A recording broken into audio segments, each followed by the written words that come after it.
TDP, Janasena, BJP పొత్తు ఉంటుందా? ఉండదా? అనేది జనంలో అయితే చాలా వరకు ఒక కన్‌ఫ్యూజన్ స్టేట్‌లో ఉన్నారు. చాలా వరకేంటంటే అసలు ఎప్పుడు వీళ్ళు పొత్తుని రివీల్ చేస్తారని చెప్పేసి ప్రజలైతే అనుకుంటున్నారు. అయితే మీడియాలో వస్తున్న కథనాల ప్రకారం మాత్రం పొత్తు ఉండబోతుంది అని చెప్పేసి అయితే మీడియాలో వార్తలొస్తున్నాయి. అయితే ఈ అంశంలో ఏంటంటే పవన్ కళ్యాణ్ గారు అంటే ఎమ్మెల్యేగా, ఎంపీగా పోటీ చేసే అవకాశాలు ఉన్నాయి. అయితే దీన్ని ప్రజలు ఆహ్వానిస్తారా? తిరస్కరిస్తారా? అంటే 2 చోట్ల 2 స్థానాలలో ఎంపీగా, ఎమ్మెల్యేగా పోటీ చేస్తే ఎలా ఉంటది అని చెప్పేసి ఆలోచిస్తున్న తరుణంలో అంటే ఎలాంటి ప్రజల్లో ఎలాంటి ఆహ్వానం ఉంటుంది మనకి? అంటే ఇప్పుడు ఎంపీగా, ఎమ్మెల్యేగా అంటే ఎలా అనుకుంటారు? అసలు ఈ అంశాన్ని మనకి వివరించడానికి మనతో పాటు ఉన్నారు జనసేన లీడర్ మన కోట చంద్రబాబు గారు. నమస్కారం సార్. నమస్తే. సార్ ఇప్పుడు చూస్తున్నట్టయితే అంటే జనసేన అధినేత పవన్ కళ్యాణ్ గారు ఎంపీగా, ఎమ్మెల్యేగా పోటీ చేసే అవకాశాలు ఉన్నాయని చెప్పేసి అయితే వస్తున్నాయి వార్తలు మీడియాలలో అయితే. సో ఇప్పుడు ఎమ్మెల్యేగా చేస్తే ఎలా ఉంటది? ఎంపీగా చేస్తే ఎలా ఉంటది? అంటే మీ అభిప్రాయంలో చెప్పండి సార్. నమస్తే అమ్మ. ముందుగా మీకు, మీ ఛానల్ వీక్షిస్తున్న ప్రజలందరికీ నమస్తే. మనం ఈరోజు మార్నింగ్ నుంచి మేము కూడా చూస్తున్నాం, మీడియా ఛానల్లో కొంతమంది ఊహాగానాలు ప్రచురితం చేస్తున్నారు. బట్ మేమైతే 100% పవన్ కళ్యాణ్ గారు ఎమ్మెల్యేగా పోటీ చేస్తారని అనుకుంటున్నాం. కానీ పొత్తులో భాగంగా పవన్ కళ్యాణ్ గారు ఏ వ్యూహంలో ఎలా ముందుకెళ్ళినా అది వ్యూహాత్మకంగా ఉంటుంది, రాష్ట్ర ప్రజలకు ఉంటుందని మేమందరూ భావిస్తున్నాం. తప్పకుండా మాకున్న అవగాహన మేరకు పవన్ కళ్యాణ్ గారు ఎమ్మెల్యేగా పోటీ చేస్తారని పార్టీ నాయకులు, కార్యకర్తలందరూ అనుకుంటున్నారు. బట్ ఏది ఏమైనా పవన్ కళ్యాణ్ గారు తీసుకునే ఏ నిర్ణయం అయినా అది రాష్ట్ర ప్రజల కోసం, రాష్ట్ర ప్రజల బాగు కోసం వ్యూహాత్మకంగా ఉంటుందనేది మేమందరూ భావిస్తున్నాం. 100% ఎమ్మెల్యేగా చేసే అవకాశాలు ఉంటుందని మేమందరూ భావిస్తున్నాం. సో ఇక్కడ చూస్తున్నట్టయితే ఎమ్మెల్యేగా పోటీ చేస్తే ఎలా ఉండబోతుంది? అంటే ఎంపీగా పోటీ చేస్తే ఎలా అంటే 2 స్థానాలు అంటున్నారు కాబట్టి దీని గురించి మీరు ఏం చెప్తారు సార్? తప్పకుండా అమ్మా. ఇప్పుడు ఒకవేళ పవన్ కళ్యాణ్ గారు ఎమ్మెల్యేగాను పోటీ చేసి, ఎంపీగాను పోటీ చేసే అవకాశాలు ఉన్నా 100% ప్రజలందరూ దాన్ని ఆలోచిస్తారు. ప్రజలందరూ పాజిటివ్గానే తీసుకుంటారని మేమందరూ భావిస్తున్నాం. పార్టీ కార్యకర్తలు, పార్టీ నాయకులు, జన సైనికులు అందరూ కూడా దాన్ని పాజిటివ్గానే తీసుకుంటారు. మా అందరి అంటే జనసేన పార్టీలో ఉన్న అందరి ఉద్దేశం ఒకటే, పవన్ కళ్యాణ్ గారు ఏ నిర్ణయం, ఏ వ్యూహం దాన్ని అమలు పరచడమే. ఈ 2024 ఎన్నికల్లో పవన్ కళ్యాణ్ గారు ఏ నిర్ణయం తీసుకున్నా దానికి కట్టుబడి ఆయన నిర్ణయాన్ని మేము ప్రజల్లోకి తీసుకెళ్లడమే మా ఏకైక లక్ష్యంగా మేము తీసుకుంటున్నాం. బట్ అంటే ప్రజలు లేకుంటే కొన్ని మీడియా ఛానళ్ళు ప్రచురితం చేస్తున్నారు, ఎమ్మెల్యేగా పోటీ చేస్తారు, లేకుంటే ఎంపీగా కూడా పోటీ చేస్తారు, కేంద్ర మంత్రి అవుతారు. ఇవన్నీ ఊహాగానాలే. ఊహాగానాన్ని మనం చర్చించుకోలేము. ఒకవేళ కరెక్ట్గా పార్టీ డెసిషన్ తీసుకుని పార్టీ కార్యకర్తలకు ఒక స్ట్రాంగ్ మెసేజ్ ఇచ్చినప్పుడు దాని గురించి మనం చర్చించుకుంటే ఒక అర్థవంతంగా ఉంటుందనేది మా భావన. అంటే ఇప్పుడు ఇది పొత్తుల్లో భాగంగా మరి మోదీ గారి స్కెచ్ అనుకోవచ్చా సార్? మరి ఇక్కడ మనం అనుకున్నట్లు స్కెచ్లు ఏమి ఉండవమ్మాయి. పవన్ కళ్యాణ్ గారు ఇప్పుడు 2 సంవత్సరాల క్రితమే ఇప్పటం సభలో పవన్ కళ్యాణ్ గారు చాలా క్లియర్ గా వ్యతిరేక ఓటు చీలనివ్వను అని ఆయన మాట మాట్లాడి కామ్గా ఉండలేదు. ఆ వ్యతిరేక ఓటు చీలకూడదంటే తెలుగుదేశం పార్టీ, జనసేన, బీజేపీ 3 పార్టీలు కలిసి పోటీ చేయాలనే ఉద్దేశంతో ఆయన అడుగులు వేస్తూ కేంద్ర ప్రభుత్వాన్ని కూడా ఒప్పిస్తూ, ఏదైతే టీడీపీ, బీజేపీకి మధ్య అంతర్యం ఉందో లేకుంటే గ్యాప్ ఉందో ఆ గ్యాప్ని మనం రాష్ట్ర ప్రజలను ఉద్దేశించి రాష్ట్ర ప్రజల బాగు కోసం మనం ఆ 3 పార్టీలు కలవాలి, 3 పార్టీలు కలిసి ఎన్నికలకు వెళ్ళాలని ఆయన 2 సంవత్సరాల క్రితమే ఆయన మాటలకు కట్టుబడి ఆయన వ్యూహాత్మకంగా ముందుకెళ్లారు. ఈరోజు మనం చూస్తున్నాం, అది సక్సెస్ అయ్యారు. రాష్ట్ర ప్రజలందరూ క్వశ్చన్ మార్క్లోనే ఉన్నారు. అంటే మొన్నటి వరకు ఒక క్వశ్చన్ మార్క్లోనే ఉన్నారు. ఎట్టి పరిస్థితుల్లో బీజేపీ, టీడీపీ కలవు, అది కలిసే ప్రసక్తే ఉండదు. తెలుగుదేశం పార్టీ వాళ్ళు ఆ విధంగా బీజేపీతో గొడవ పెట్టుకున్నారనే విషయాలు మనం అందరూ చూసాం. కానీ అసాధ్యం కూడా సుసాధ్యం అనే రీతిలో పవన్ కళ్యాణ్ గారు ఏ స్వార్థం లేకుండా రాష్ట్ర ప్రజల కోసమే చేస్తున్నాడు. కాబట్టి ఆయన ఏ నిర్ణయం తీసుకున్నా అది ప్రజల కోసమే ఉంటది. ఇక్కడ వ్యూహాలు లేకుంటే వాళ్ళు వేసే ప్లాన్ ఏమి ఉండవు.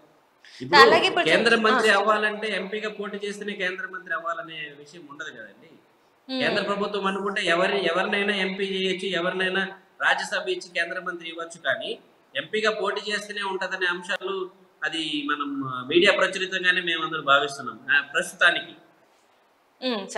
అలానే ఇప్పుడు అంటే కొంతమంది ఇప్పుడు విష ప్రచారం చేసే వైసీపీ ఛానల్స్ ఉంటాయండి.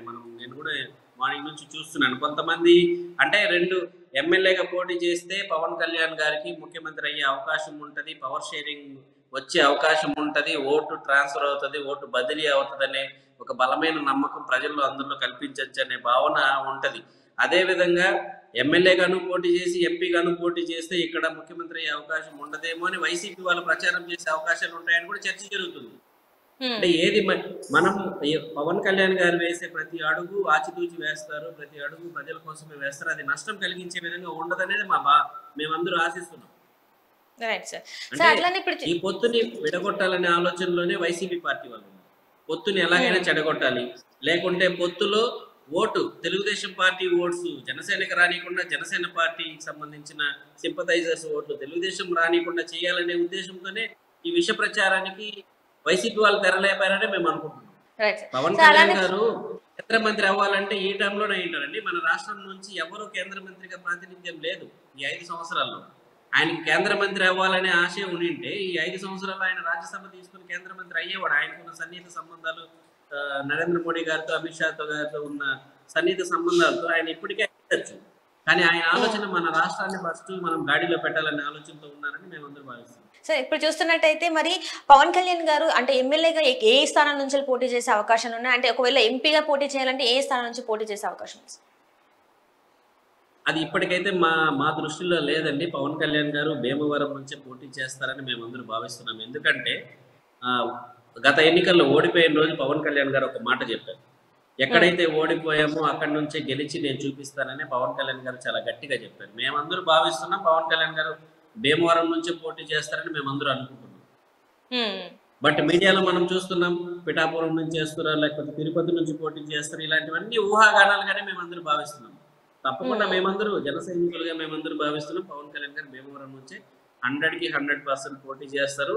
భారీ మెజారిటీతో ఈ రాష్ట్రంలో ఏ నాయకుడు ఏ ఎమ్మెల్యే మెజారిటీ రాని విధంగా కనివిని ఎరుగని రీతిలో పవన్ కళ్యాణ్ గారు గెలుస్తారని మేమందరూ భావిస్తున్నాం. సార్ అంటే ఇప్పుడు చూస్తున్నట్టయితే చాలా వరకు వార్తలు అయితే పొత్తులు అయితే ఓకే కన్ఫర్మ్ అయింది అని చెప్పేసి ఇలాంటి వార్తలు అయితే వస్తున్నాయి. మరి పొత్తుల గురించి ఏమంటారు సార్?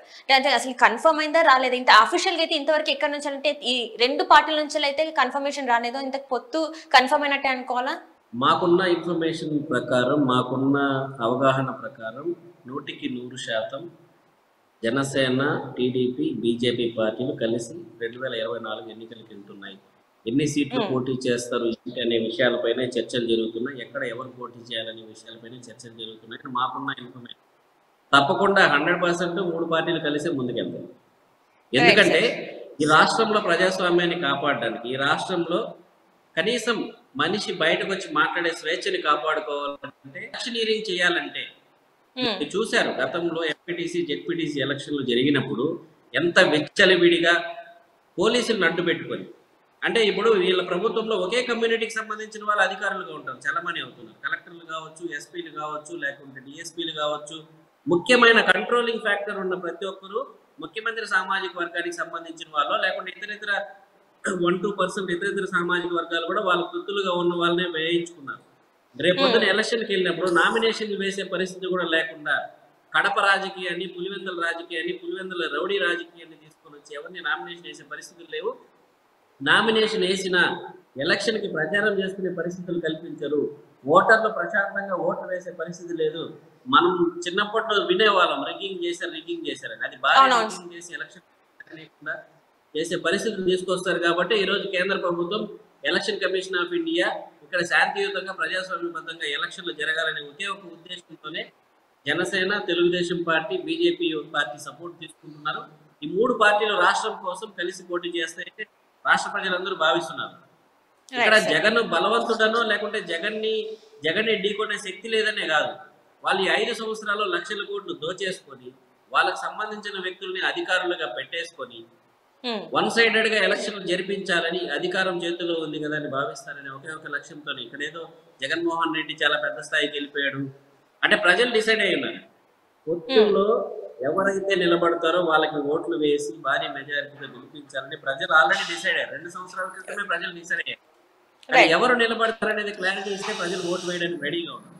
ప్రజలందరూ భావించేది కూడా అంతే, మేము ఓటు వేసే పరిస్థితి ఉంటుందా, వీళ్ళు రౌడీయిజం చేస్తారు. సో కేంద్ర ప్రభుత్వం మద్దతు కూడా ఉంటే ప్రశాంతంగా ఎలక్షన్లు జరిగితే పోలీస్ ఆఫీసర్లు అందరూ న్యూట్రల్ గా బిహేవ్ చేస్తారు. కాబట్టి మనం ఓటు ప్రశాంతంగా వేయచ్చు అనే ఉద్దేశం ప్రజలందరిలో ఉంది. ఆ ప్రజల ఆకాంక్షనే ఈ రోజు పవన్ కళ్యాణ్ అమలు చేస్తూ ఉన్నారు. Right sir, right. Thank you so much sir. Thank you.